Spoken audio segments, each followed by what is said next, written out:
So let's watch this extremely high-level singles point, and then we'll analyze it.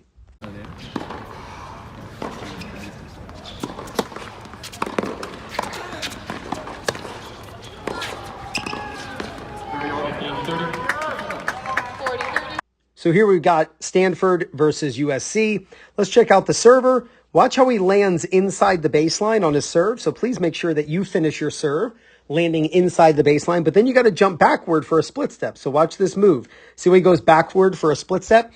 After you go in, you want to move back, especially because if your opponent hits a deep return, you don't want to get caught in no man's land. So don't just stay in no man's land, quickly move back into a split step.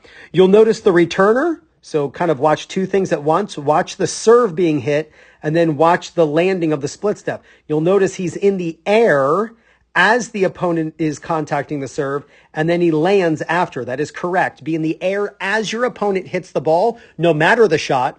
Whether they're volleying, whether you're volleying, you're behind the baseline, they're behind the baseline, double, singles, forehand, backhand, it does not matter.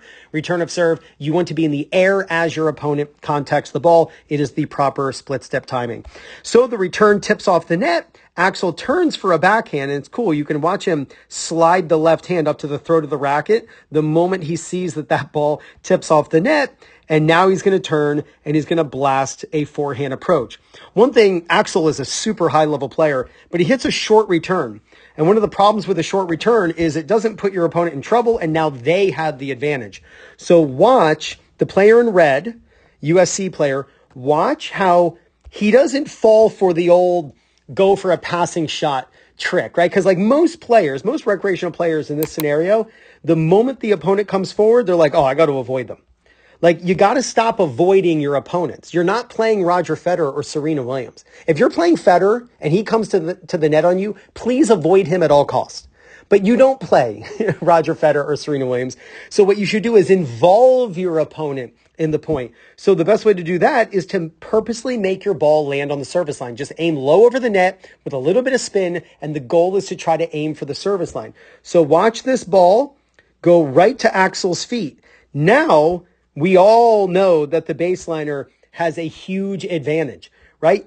I would rather you go for your opponent's feet than go for a pass, even if you tell me as the viewer that your passing shots are amazing. You know what? Go for the pass on the second shot. See, if Axel gets this ball over the net, it's going to be really weak. The baseliner can come in and then he can go for the pass. It's called the two-shot passing shot strategy.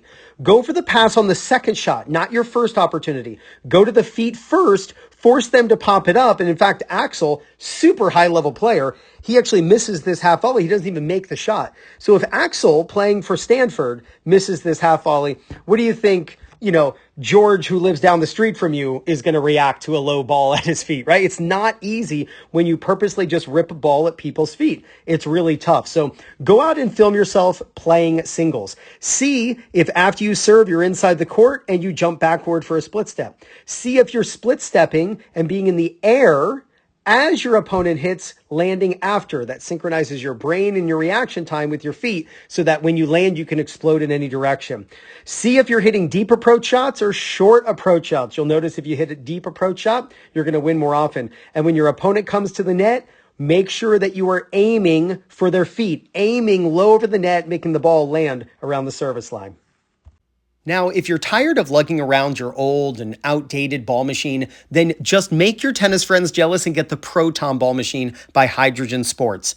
And right now you can get free shipping in the USA when you use my link. It's in the description. You'll find it in the first comment. You'll also see it on the screen at the end of this video. The Proton is fully programmable using its intuitive app. In fact, you control it using your smartphone or watch. It holds up to 100 balls and weighs less than 20 pounds. To see how truly amazing this ball machine is, and to get free shipping when you order one, be sure to use my link. So click right there to check out the Proton ball machine, and with that link, you're given a coupon code for free shipping.